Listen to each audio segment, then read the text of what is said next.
하나님 말씀 에베소서 1장 3절입니다. 찬송하리로다 하나님 곧 우리 주 예수 그리스도의 아버지께서 그리스도 안에서 하늘에 속한 모든 신령한 복을 우리에게 주시되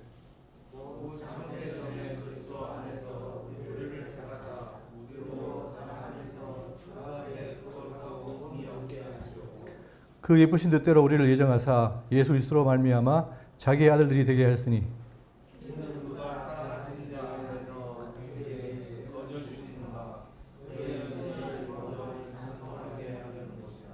아멘. 네, 이제부터 요한계시록 강론이 시작되겠는데 먼저 하기 전에 오리엔테이션으로 아마 이번 주 다음 주까지는 서론하겠습니다. 오늘 첫 시간으로 지금 방금 읽으신 이 에베소 1장 3절 이하의 내용은 뭐냐? 신학적으로 하나님의 계획, 작정, 예정 이런 표현을 씁니다. 그러면 우리가 지금 요한계시록을 대할 때에 이 요한계시록도 그러면 이 내용과 무관하냐? 그렇지 않죠. 다 연결되어 있죠. 자, 그래서 지금 이 내용을 보시면 자, 창세 전에 하나님이 우주를 짓기 전에 뭘 하셨는가? 성부와 성자, 성령 삼위 하나님께서 계획하신 거예요. 그게 뭐죠? 하늘에 복을 줬다는 거죠. 자, 그리고 우리를 그 깊은 뜻대로 예정하사 예수 그리스도 말미암아 자기 아들들이 되게 하셨다. 계획을 세운 겁니다. 계획. 이 계획을 세워놓고 그냥 가만히 있는 게 아니라 실제로 실행하죠. 그 내용이 에베소 2장 1절부터 나오는데 그는 허물과 죄로 죽었던 너희를 살리셨도다. 왜 살렸느냐? 드디어 복을 준 것을 실행하기 위해서. 자, 앞에 나 내용은 계획이고 뒤에 내용은 실행한 겁니다. 그래서 자, 살리셨도다. 그때에 너희는 그 가운데에서 행하며 이 세상 풍조를 따르고 공중의 권세 잡은 자를 따랐으니 곧 지금 불순종의 아들들의 가운데 역사하는 영이라. 전에는 우리도 그 가운데서 우리 육체의 욕심을 따라 지내며 육체와 마음에 원하는 것을 하여 다른 이들과 같이 본질상 진노의 자녀였더니 우리가 다 예수님 오시기 전에 믿기 전에는 다 우리가 죄인이었어요. 아담의 후손이기 때문에 다 죄인으로 태어나서 다 죄를 짓고 본질상 다 뭐였냐? 진노의 자녀였습니다. 그런데 그가 그리스도가 와서 우리를 구원하신 거죠. 그 내용이 뭐냐? 4절 긍휼이 풍성하신 하나님이 우리를 사랑하사 그 큰 은혜를 인하여 큰 사랑을 인하여 허물로 죽을 뻔한 게 아니라 아예 죽어버린 우리를 그리스도와 함께 살리셨고 이게 중요합니다. 그리스도와 함께 살렸고 그 다음에 너희는 은혜로 구원을 받은 것이라 또한 함께 일으키사 그리스도 예수 안에서 함께 하늘에 앉히시니 이는 그리스도 예수 안에서 우리에게 자비하심으로써 그 은혜의 지극히 풍성함을 오는 여러 세대에 나타내야 하심이라. 그러니까 하나님의 은혜를 드러내는 거죠. 그러기 위해서 그리스도가 와서 우리가 어떻게 했다? 우리를 살렸고 그 다음에 일으키고 그리고 하늘에 앉히십니다. 이랬을 때에 우리를 살렸던 것은 우리에게는 과거고 그 다음에 두 가지 자, 일으키시고 앉히는 건 뭡니까? 미래예요. 그래서 성경은 뭐냐? 완벽한 확실한 내용을 가지고 어떻게 되냐? 다 과거를 표현한 거죠. 자, 그랬을 때에 하나님이 그 계획하신 바를 실행했는데 그러면 우리의 관심이 어디 가느냐? 하늘에 앉히시니 할 때 이게 어딘가입니다. 하늘에 앉힌다는 말이 어디냐? 이거죠. 그러면 이 내용도 우리가 앞으로 배울 요한계시록과 관계되는 거예요. 그랬을 때에 하늘이 어딘가 했을 때 이 그림 보시면 자, 이 그리스도인들 즉 성경에는 뭐라 되냐면 하늘을 나눕니다. 뭐죠? 어떻게? 첫째 하늘, 둘째 하늘, 셋째 하늘. 그랬을 때에 자, 이 셋째 하늘 누가 갔다 왔습니까? 누가? 바울이 갔다 왔잖아요. 그죠? 바울이. 그러니까 하늘이 똑같은 게 아니라 성경에는 첫째 하늘이 있고 둘째 하늘, 셋째 하늘이 있다. 그럴 때 첫째 하늘은 바로 뭐냐면 대기권, 즉 새가 나르는 하늘이고 두 번째 하늘은 뭐냐? 해, 달, 별, 우주 공간입니다. 그리고 세 번째가 뭐예요? 하나님의 보호자와 천사가 있는 저 하늘 세계예요. 그러니까 지금 이 에베소가 말하고 있는 자, 그리스도의 사역 구소로 말미암아 우리가 앉히는 건 어디냐? 바로 여기죠. 셋째 하늘. 이게 나옵니다. 이 내용이 요한계시록에도 마지막에 나오잖아요. 그죠? 그렇죠. 그런 것처럼 이게 중요한데 그런 이제 본문을 들어가겠습니다. 자, 이 그림만 보세요. 제가 어릴 때 중학교 때 받은 성경이었어요. 파란 색깔의 작아요. 근데 그게 신약 성경이 있고 그 속에 시편과 잠언이 있습니다. 제가 어린 나이에 이제 목사가 되려고 마음을 먹고 있으면서 성경을 펼쳤는데 특히 요한계시록을 보면서 야, 내가 이걸 알아야 되는데 하고 봤는데 그때는 요한계시록을 펼쳐보니까 다 뭡니까? 다 암호예요, 암호. 알 수 있는 게 전혀 없는 거예요. 자, 그때 그러면서 그런 소원을 가지고 내가 이걸 알아야지 하고 있어 왔는데 물론 지금도 많이 부족하지만 그래도 오면서 성경 이런 걸 알게 되면서 많이 접근한 것 같아요. 자, 그러면서 우리가 같이 모였는데, 자, 그래서 이걸 보세요. 이 보시면 요한계시록은 난해한가, 666, 14만 4천, 황충, 한두때 반때, 천연왕국, 새하늘새 땅, 빛. 이것이 모든 개념들이 나오는 건데 이게 잘 정리가 되어 있으면 좋은데 많이 분열되어 있습니다. 그리고 논쟁이 많습니다. 그럴 때 우리는 이 가운데 하나를 택해야 되는데 성경이 그러면 왔다 갔다 하느냐? 그게 아니죠. 일관되게 말하고 있습니다. 그렇기 때문에 우리는 이 요한계시록을 대할 때 첫 번째 문맥이 중요해야 됩니다. 문맥. 예를 들면 이런 거죠. 자, 14만 4천이라는 말은 누가 제일 많이 씁니까? 어느 집단이? 신천이나 아예 뭡니까? 자기들이 오면은 이 소에 포함된다 생각하잖아요. 그죠? 지금은 이 숫자가 넘어갔죠. 그러니까 요즘은 저기 되려고 또 시험을 친대요. 자, 어쨌든 간에 이 14만 4천이라는 게 중요한 개념인데, 자, 그런데 이 14만 4천을 어떻게 보느냐? 모든 구원받은 자들의 숫자라고 말하고 있습니다. 이게 주로 개혁주의, 모든 건전한 기독교가 다 그렇게 보는 거예요. 그러면 그 말이 맞는가? 자, 어떻게 풀었냐면 이스라엘 12지파 12 곱하기 신약의 12사도 12 곱하기 해서 1000 하면은 자, 12지파와 12사도 그리고 충만한 수가 더하면 어떻게 됩니까? 14만 4천이라는 거예요. 이걸 어떻게 보느냐? 그냥 상징수로 봅니다. 상징수. 자, 제가 말씀드린 게 뭐냐면은 요한계시록에 말하는 이 14만 4천이 상징수냐 실제 수냐 이걸 우리가 구분해야 됩니다. 그런데 대부분의 이 교단에서 뭐냐? 이 14만 4천을 전체 자, 하나님의 백성 전체의 상징수로 본다는 거예요. 구원받을 자.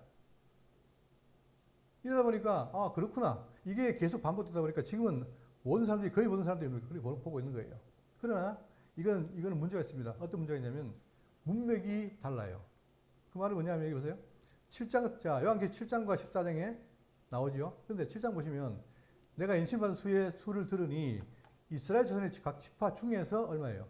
인침받은 자가 14만 4천이니. 그러면 이 14만 4천은 누구에 대한 얘기입니까? 이스라엘이죠. 근데 지금은 그게 충만한 수라고 해가지고 모든 사람들이 다 여기 포함된다고 말하는 거예요. 이게 문맥을 놓친 겁니다. 자, 그런데 이스라엘 말하는 게 아니고 그 뒤에 보세요. 이 일 후에 내가 보니 각 나라와 족속과 방언과 백성과 방언에서 아무도 능히 셀 수 없는 큰 무리가 이건 누구예요? 이방인들이에요. 그러면 요한계시록은 뭐냐? 이 14만 4천을 소개할 때 구분을 합니다. 이스라엘과 이방으로. 그럴 때 이방인들은 뭐냐? 셀 수 없다는 거예요. 자, 그런데 왜 이런 문맥이 있는데 왜 14만 4천을 그렇게 볼까? 이게 이제 문제인데, 그 다음 14장 보세요. 이 사람들은 여자와 더불어 더럽히지 아니하고 순결한 자라 어린 양이 어디로 가든지 따라가며 사람 가운데서 속량을 받은 처음 익은 열매다. 자, 이 처음 익은 열매가 중요한 거예요. 그러니까 처음 익은 열매란 말은 뭐냐? 이스라엘이 처음 복음을 듣고 이방으로 넘어갔는데 그때 익은 열매란 말입니다. 그러니까 철저하게 요한계시록은 뭐냐? 이 14만 4천이라는 숫자는 이스라엘이다라고 말하고 있어요. 그러니까 우리는 이런 상황에서 어떻게 볼 것인가? 어떻게 봐야 됩니까? 성경대로 봐야 되죠. 그죠? 물론 이것이 오해스러운 게 뭐냐? 각 지파마다 얼마예요? 12,000명이에요. 어떻게 똑같이 나오겠느냐? 그건 우리 생각이죠. 성경은 뭐예요? 하나님 말씀은 뭡니까? 능력이 있기 때문에 그걸 할 수 있어요. 근데 우리는 내가 생각할 때 어떻게 똑같이 나올까? 그러니까 이건 이상하다. 그러니까 그건 아니겠지. 이렇게 생각하면 안 된다는 얘기예요. 성경을 따라가야 됩니다. 자, 첫 번째가 문맥에 대한 이해예요. 그 다음 두 번째. 자증의 원리가 있습니다. 자, 초대교부 어스틴이 뭐라고 했냐면은 신약은 구약 안에 감춰져 있고 구약은 신약 안에서 밝게 드러난다. 그러니까 우리가 지금 이 구약 신약을 갖고 있는데 성경 갖고 있는데 66권인데 이 성경이 분리된 게 아니에요. 한마디로 말하면 누구에 대한 책입니까?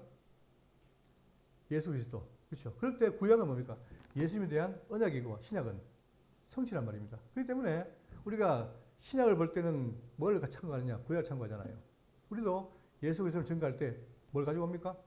구약을 갖고 오잖아요. 그죠? 지난 시간에 자, 다리를 부러뜨리지 않고 옆구리에 창을 찌르는 건 뭐다? 구약의 말씀을 이룬 것이다 했잖아요. 그런 것처럼 서로가 관계가 있단 말입니다. 그럴 때 우리는 이 신약의 난점은 뭡니까? 구약에서 참고하고 그 다음에 구약의 어려움은 신약에서 가면 돼요. 이게 서로 자정의 원리란 말입니다. 그래서 구약은 신약의 뿌리이고 신약은 구약의 꽃이다. 다시 말하면 신구약이 별도가 아니라는 얘기예요. 그런데 요즘은 어떻게 말하냐? 신약 전공자, 구약 전공자가 나눠 있습니다. 그럴 때에 물론 충실한 분들은 신약 전공하는 분들이 구약을 참고해요. 또 반대도 있어요. 그런데 아예 그냥 신약은 신약을 보고 구약은 구약을 보다 이래 돼버리면 단절이 되잖아요. 그죠? 이런 게 많이 있다는 사실이에요. 그러나 우리는 그게 아니라 연결시켜서 본다. 이게 중요한 겁니다. 자, 그래서 이제 우리가 요한계시록에 특히 그 끝부분에 가면은 뭐가 나옵니까? 천연왕국, 그 다음에 새하늘 새 땅, 빛, 이런 게 나오잖아요. 그럴 때에 이 부분을 이해하기 위해서 우리는 마지막 요한계시록을 배우는데 뭘 참고해야 돼요? 맨 앞에 있는 창세기를 봐야 돼요. 왜냐? 이 속에 답이 있기 때문에. 그래서 첫 번째로, 자, 먼저 읽어보겠습니다. 천지의 창조에 대한 이해. 그러니까 지금 하나님이 계획하시고 계획된 것을 이루기 위해서 창조하셨는데 그 창조된 세계가 어떻게 됐는가 한번 살피겠습니다. 자, 여기 보시면 이 하나님은 뭐냐? 성부 하나님이 계시는데 이 하나님은 자기가 어떤 분이에요? 스스로 계신 분입니다. 그러니까 뭐에 의해서 지어진 게 아니고 혼자 영원토록 존재하신 분이에요. 그 하나님이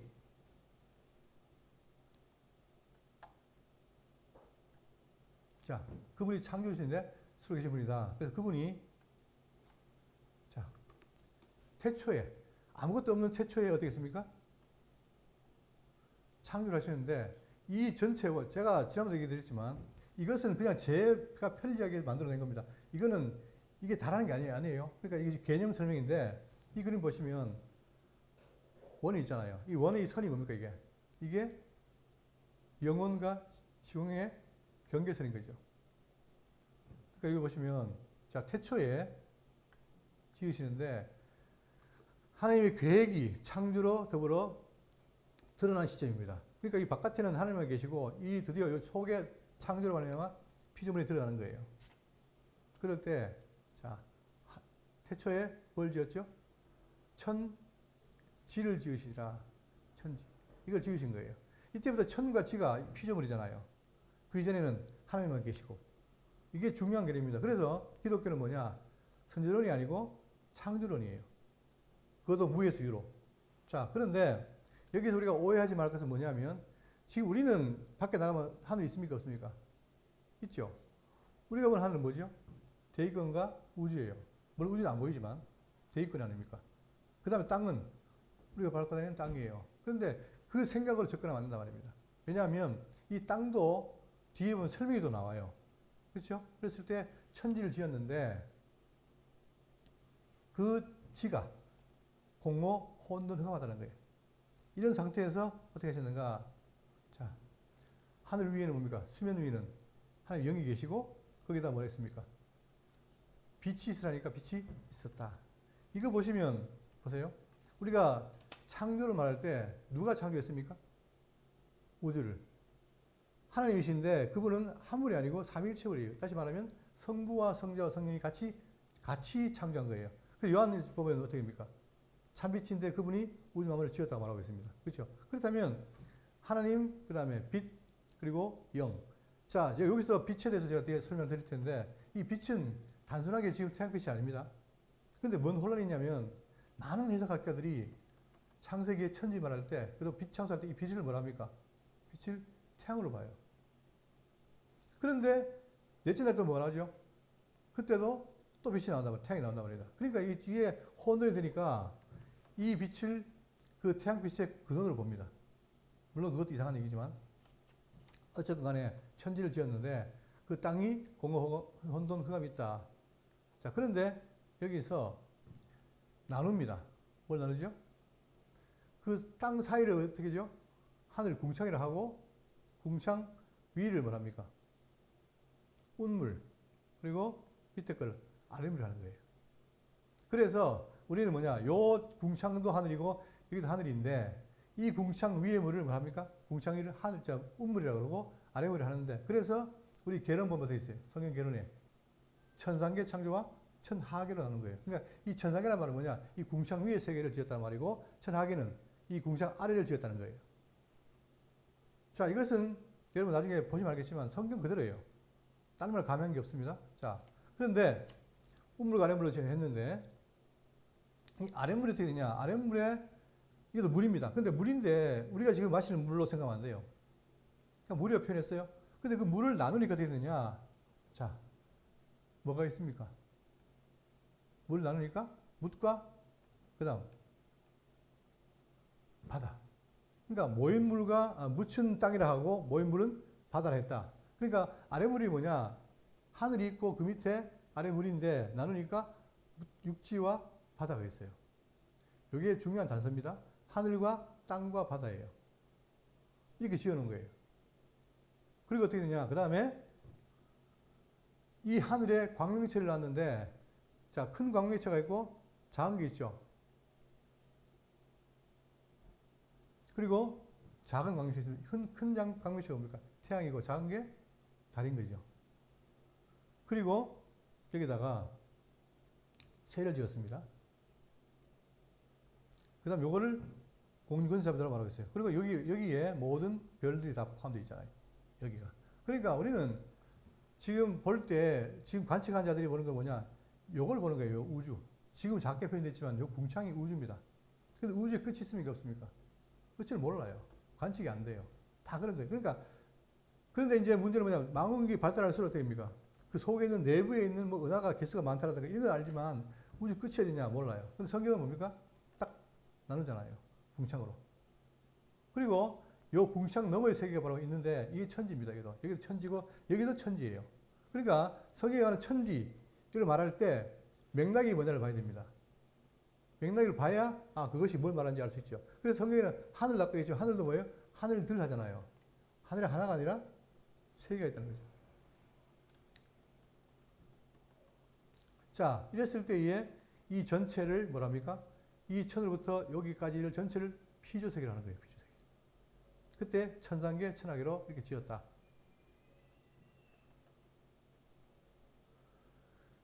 그리고 여기 있는 요 점선에 있는 요 세 개를 어떻게 했습니까? 사단에게 맡긴 거예요. 그 다음에 이 위는 뭐냐? 보이지 않는 것. 성경에 말하는 거 보이지 않는 거 말하잖아요. 그때 바로 이 세 개입니다. 많은 사람들이 영원 세계는 그냥 있다고 생각하는데 그게 아니라 영원 세계도 하나님이 어떻게 했어요? 지은 세계에 포함되는 거예요. 그 다음 시공의 세계, 바로 요 궁창 아래의 세계가 시공의 세계입니다. 처음 하늘과 처음 땅, 바다. 우리가 어디 있습니까? 여기 있죠. 그러니까 어쩔 수 없이 이 아랫물이 지구예요. 지구가 하나님 우리를 지을 때 준비했기 때문에 이 지구가 중심이란 말입니다. 자, 이렇게 해서 창조가 됐습니다. 그럼 제가 이걸 왜 말씀드리냐면 여기에 자, 새하늘 새 땅에 대한 답도 있고, 그 다음 빛에 대한 답도 있고, 그 다음에 천왕국에 대한 답도 있는 거예요. 그러니까 우리가 창세기를 잘 이해 못하면 계시록 이해가 어렵습니다. 그러니까 이런 게 있잖아요. 어떤 말을 말할 때 단어를 쓸 때 그 단어가 어디 문맥에 있느냐를 아는 것과 모르면 어떻게 됩니까? 다른 거죠. 그러니까 지금도 아까 얘기했던 것처럼 14만 4천 명도 맥락이 있습니다. 맥락을 보고 보면은 그것이 뭘 지어야 아는데 떼버리면 어떻게 됩니까? 밖으로 빼가지고 상징이 돼버리면 달라지는 거죠. 이만큼 성경이라는 게 쉬워 보이지만 복잡한 거예요. 그렇기 때문에 우리는 요한계시록 앞으로 공부할 때 맥락과 자증의 원리를 반드시 지킨다는 거예요. 이걸 따라가야 돼요. 그러니까 이 부분이 안 되면은 정말 자의적이 많이 생길 수 있잖아요. 그죠? 자, 그래서 이렇게 한 다음에 요거 전체를 피조세계다. 강조드리면 이 피조세계에는 영혼세계도 있고 그 다음 시공의 세계인데 문제는 뭐냐? 영혼세계는 영원히 이어집니다. 변치 않습니다. 그런데 이 시공의 세계가 어떻게 됩니까? 마지막에 멸망해요. 어떻게? 처음 하늘과 처음 땅과 바다가 없으잖아요. 그러니까 이게 분명히 피조됐다는 사실을 기억하시고 자, 다음입니다. 자, 그런데 이제 제가 세 가지를 말씀드립니다. 천년 왕국, 새하늘 새 땅, 빛, 이 세 가지를 이제 요 앞에 창조되는 부분하고 설명을 드릴게요. 먼저 21장에 새하늘 새 땅이 있습니다. 자, 그랬을 때에 성경에 뭐라 되어 있느냐? 21장 1절에 또 내가 새하늘 새 땅을 보니 처음 하늘과 처음 땅이 없어졌고 바다도 다시 있지 않더라. 뭐라 되어 있습니까? 없어졌고 있지 않더라. 이게 성경에 기록된 말이에요. 그런데 성경에는 이렇게 되어 있는데 이 기독교 교회에서는 어떻게 하냐? 이걸로 나뉘어요. 자, 한쪽에서는 이 말대로 없어진다. 한쪽에서는 없어지지 않는다. 물론 다 근거가 있습니다. 근거가 있는데 어떤 게 맞느냐? 우리 선택을 해야 돼요. 둘 다 믿을 수는 없어요. 그렇죠? 자, 그랬을 때에 누가 없어진다고 했느냐? 루터파는 없다 그래요. 그래서 그들은 세계 파괴설을 말합니다. 그러나 우리 장로교, 총신 이런 데서는 뭡니까? 없어지지 않는다 그래요. 그러니까 합신, 고신, 총신, 장신 전부 다 없어지지 않는다. 그리고는 어떻게 되냐? 이 땅이 어떻게 한다? 다시 새로워진다. 그래서 앞으로 살 영원한 천국은 멀리 하늘에 있는 게 아니라 어디 있다? 여기 있다는 거예요. 여기. 그러니까 누가 묻더라고요. 그럼 여기 있으면 지금까지 수많은 사람들이 살다가 죽었는데 그럼 천국이 어떻게 돼요? 천국이. 지구는 하나밖에 없는데 거기 산다면 어떻게 됩니까? 안 그래도 지금도 아파트가 없는데 그때 가면 더 살 데가 없을 거 아닙니까? 그런 우스갯소리를 했는데, 자, 이게 지금 현실입니다. 그러면, 자, 여기를 보세요. 이게 지난 작년에 종교기념일 날 총신에서 교수 발표를 하고 했습니다. 이때의 제목이 뭐냐? 새나라 새 땅이에요. 그럴 때 이분도 뭘 따집니까? 봅니까? 갱신설을 말하는 거예요. 그러면 우리 주변에, 자, 그런데 여러분 참 재밌는 게 뭐냐면, 원래 장로교는 갱신설입니다. 근데 우리나라에 박형근 박사님이 미국 가서 배울 때 그분이 장로교 목사인데 미국에 가서 뭘 배웠느냐? 침례교를 배운 거예요. 침례교는 그렇게 안 보거든요. 그걸 배우니까 이분이 와 있을 때는 어떻게 되냐? 제가 처음 말씀을 접하고 왔을 때 해도 한국에는 전천년이 앞섰어요. 근데 지금은 무천년이 대세예요. 왜? 이제 그분이 돌아가시고 조금 이제 조용해지니까 다시 들어올라오는 거죠. 그만큼 우리 진리의 관이 달라지는 거예요. 그러면 제 말씀은 뭐냐? 현재 이 새나라 새 땅에 대해서 견해가 나뉜다. 그러니까 이게 오기 위해서 어떻게 됩니까? 처음 하나가 처음 땅이 어떻게 돼요? 없어져야 돼요. 근데 이걸 놓고 없어진다는 쪽도 있고 아니라는 쪽도 있고. 그러면 우리는 뭘 택할 것인가? 성경은 뭘 말해요? 성경은 없어졌고 다시 있지 않더라. 이게 성경의 말씀이에요. 그런데 여기서 그러면 명백히 나와 있는데 왜 이 사람들은 믿지 않는가? 여기서 뭐가 포함되느냐? 여러분, 장로교에서 원래 바탕이 뭐였냐면 장로교는 칼빈이 바탕입니다. 근데 칼빈이 누구한테 영향받았느냐? 어거스틴이 받은 거예요. 어거스틴 또 누구한테 받았느냐? 필로한테 받은 거예요. 이 필로라는 사람과 오리겐이 뭐냐? 유대인인데 그 사람들이 철학과 성경을 믹스를 한 거예요. 그러다 보니까 뭐가 생겼느냐? 철학에 들어오다 보니까 방금 여기 보세요. 없어지지 않는다. 없어진다 이랬을 때 글자는 뭡니까? 표현의 글자는 뭐예요? 없어진다 맞는데 어떻게 봅니까? 이게 참뜻이 아니라는 거예요. 그 속에 뭐가 있다. 지난번에 제가 성전식 할 때 떡과 포도주 그건 뭡니까? 우리가 먹는 떡과 포도주일 뿐인데 성전할 때 목사가 기도하면 어떻게 됩니까? 그 떡과 포도주가 바뀌어요. 뭘로? 진료는 그대로 있으나 그것이 내면적으로 바뀝니다.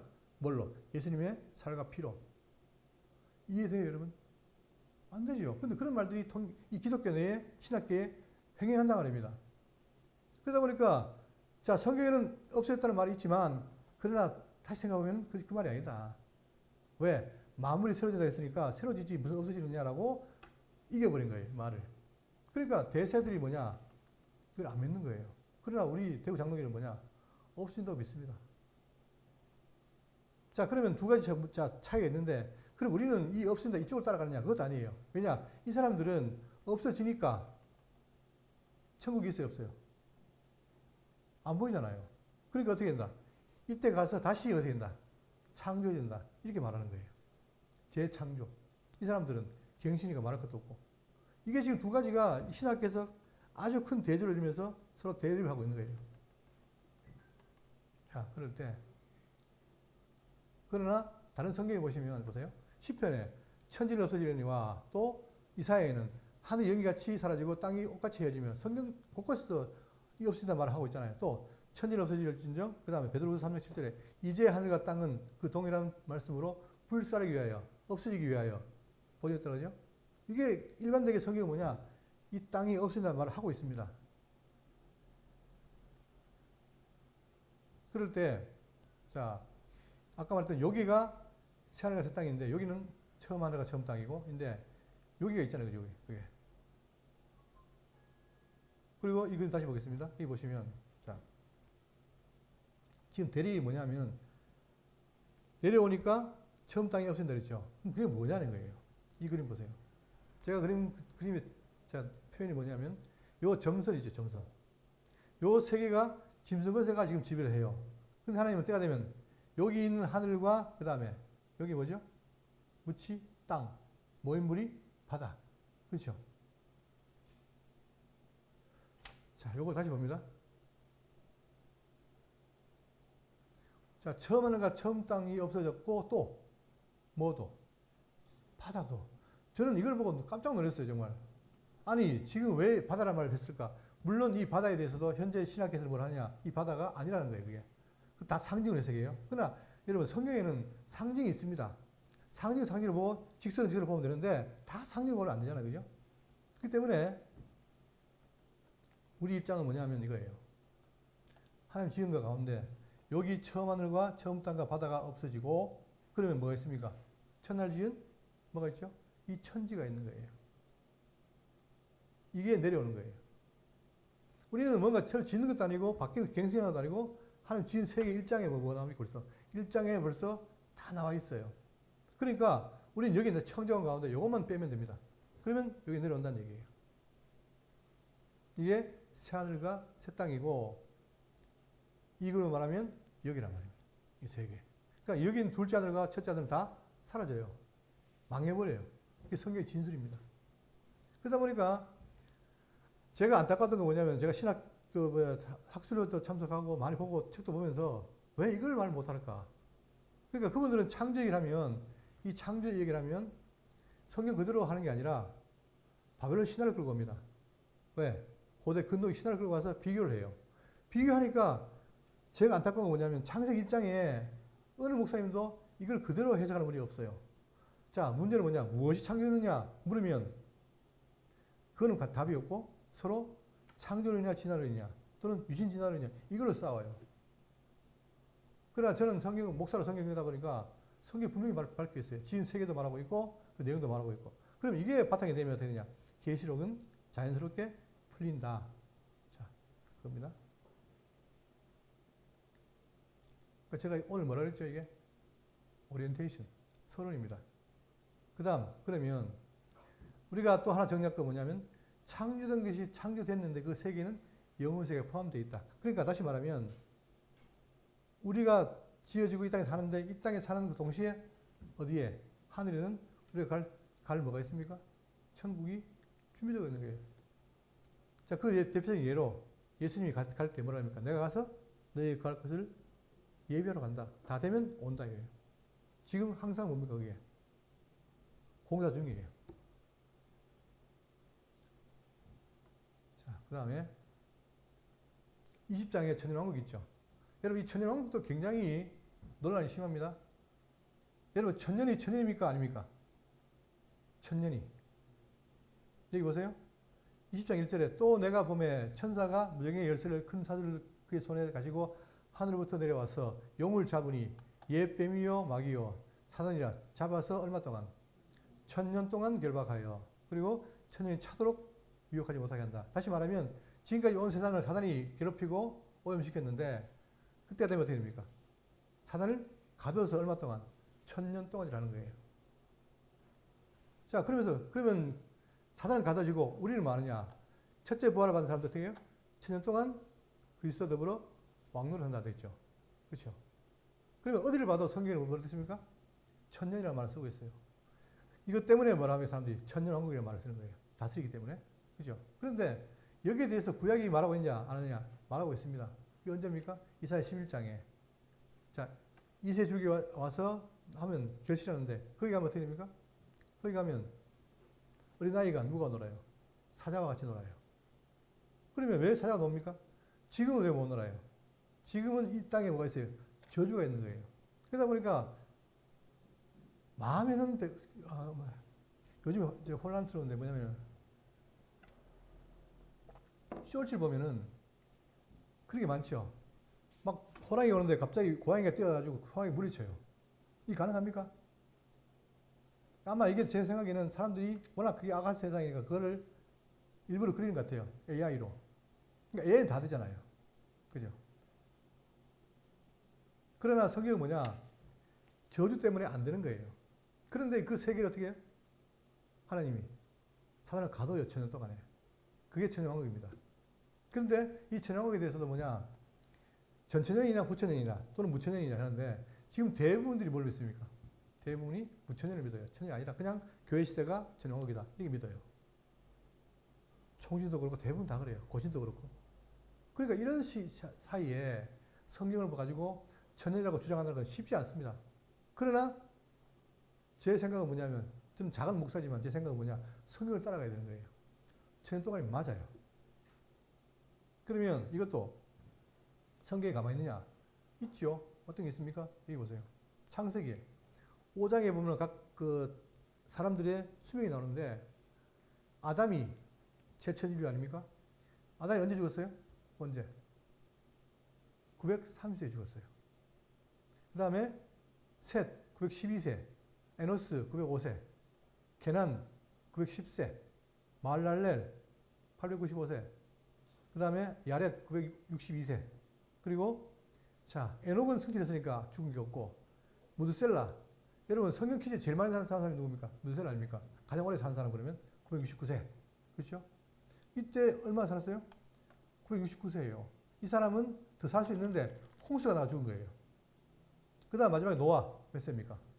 950이에요. 여러분 이게 그냥 기록된 게 아닙니다. 이게 자 다시 말하면 물로 망한 세상은 뭐냐? 수명이 길었어요.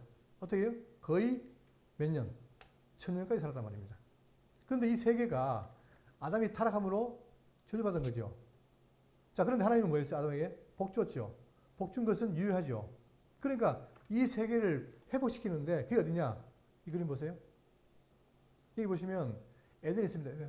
에덴에 지어놓고 복을 줬잖아요. 근데 아담이 타락함으로 쫓겨났죠. 그러나 에덴이 그냥 없어진 게 아니라 나중에 뭘로? 회복이 돼요. 천년왕국으로. 그러니까 이것은 뭐냐? 구약에 벌써 이 천년왕국에 대한 뭐가 있습니까? 근거가 있다는 얘기예요. 그럼 따라가면 되는데 구약을 안 보니까 그냥 신약만 보고 천년왕국도 상상으로 보니까 이게 숫자가 아닌 거예요. 그러나 성경은 명백히 뭡니까? 1000년 동안이라는 말이 있지 않습니까? 그렇죠? 그러니까 제가 요한계시록을 해석하는 방식이 이런 식이라는 거예요. 절대 문맥이나 자정의 원리를 피하지 않는다. 따라간다는 거예요. 그렇기 때문에 자 천년왕국은 뭐냐? 이 잃어버린 에덴에 대한 회복이다. 그래서 자 여기 가면 어떻게 됩니까? 싸움도 없고 다툼도 없어요. 그리고 야생 짐승이 사자가 사슴을 못 잡아먹어요. 왜? 사단이 없기 때문에. 저주가 없기 때문에. 그 세계를 다시 회복한다. 이게 천년왕국입니다. 이것을 창세기에 이해하고 있잖아요. 그죠? 그러니까 이거는 뭐냐? 자정의 원리에 의해서 모든 이 신약의 끝에 요한계시록의 해석 근거가 있다는 거예요. 자, 또 하나 문제가 있습니다. 그게 뭐냐? 22장에, 마지막 장에 뭐가 나오느냐? 자, 21장입니까? 네, 21장에 나오네요. 네, 여기 보시면 23절에 그 성은 해나 달의 비침이 쓸데없으니 분명히 성이 있는데 뭐가 없어요? 빛이 없어요. 없는데 자, 해나 달이 빛이 쓸데없다는 거예요. 이는 하나님의 영광이 비치고 어린 양이 그 등불이 되심이라. 다시 말하면 예수님이 뭐라는 거예요? 당신이 빛이라는 거예요. 그래서 예수님이 요한복음에 뭐라면 내가 왔으니 지금 낮이다 하잖아요. 그죠? 그러니까 성경은 뭐냐? 예수님이 빛이라는 거예요. 그런데 이 빛도 자, 여러분 보세요.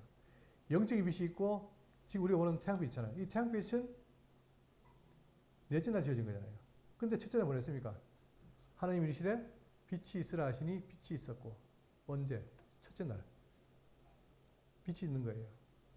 이랬을 때에 이 빛이 있으라 했잖아요. 그렇기 때문에 있었다, 창조했다. 맞습니다. 그런데 창조의 종류 두 가지 있습니다. 있는 걸 옮겨놓는 게 있고 없는 걸 지은 게 있어요. 이때 빛은 뭐냐? 없는 걸 지은 게 아니라 함께 계시던 성자가 오신 거예요. 그래서 그 성경에는 일관되게 창세기, 요한복음, 요한계시록에 그걸 누구로 표현합니까? 그를 빛으로 표현해요. 그러니까 지금 우리가 전혀 모르던 걸 들으니까 요한복음 가서도 어렵습니다. 왜? 예수님은 빛이라니까. 그러나 성경은 밑바탕을 주는 거예요. 자, 여기 보세요. 또 보겠습니다. 뭘 지었다고 첫째 날? 빛이 있으라 하심에 빛이 있었고, 이 빛이죠. 빛. 이 빛이 바로 뭐다? 성자에 대한 빛인데 이 빛에 대해서 요한계시록이 말하고 있잖아요. 하나님의 영광과 등불이라고. 그러니까 우리는 예수를 보고 죄와 사망에 죽었던 어둠이 거치는 거예요. 빛 가운데 있으면서. 이런 것들이, 자, 그렇기 때문에 정리하면은 앞으로 요한계시록을 공부할 텐데, 요한계시록은 다른 성경과 무관하지 않다. 그래서 시험에 나가시면 있습니다. 구약을 인용한 요한계시록 하면서 책도 나와요. 많습니다. 그러니까 우리는 요한계시록 대할 때 단순하게 요한계시록만 보지 않는다. 전체 성경을 다 연결해서 보고 또 두 번째, 문맥적으로 이해한다. 그죠? 그랬을 때에 저는 제 개인적인 희망이 뭐냐면, 여러분, 아마 대한민국에서 대구 장로교만큼 요한계시록 말하는 한 대가 있어요, 없어요? 없죠. 제가 알기로는 지금까지 몇 번 했습니까? 내가 4번인가 5번 했죠, 장로님. 맞죠? 그러니까 요한계시록을 그전부터 많이 했어요, 요한계시록. 그러니까 여러분들 공부를 많이 하셨고, 많이 알기 때문에 저는 그렇게 믿고, 저는 개인적으로 울산에 있을 때 한 번 했습니다. 그때는 제가 봐도 아무것도 모르고 했던 것 같아요. 물론 지금도 그렇지만. 그러나 우리가 성경은 대한 태도가 뭐냐면은, 자, 우리가 경계할 게 뭐냐. 요한계시록이나 다니엘을 할 때 사람들이 뭘 자꾸 생각하냐면, 이게 뭡니까? 이게 뭡니까? 물어요.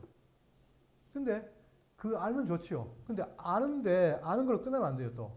우리 성경을 대할 때 성경을 알고 내 마음이 어떻게 됩니까? 변해서 삶이 바뀌어야 돼요. 그게 중요한 거예요. 그러다 보니까 사람들이 누굴 따라가느냐? 조금 더 그걸 잘하는 사람들 따라가는 거예요. 그렇지만 우리는 일단 그거 보다가는 성경이 말하고 있는 내용은 이게 뭐냐? 그걸 봐서 잘 공부하면 결과론적으로 여러분과 제가 더욱더 어떻게 됩니까?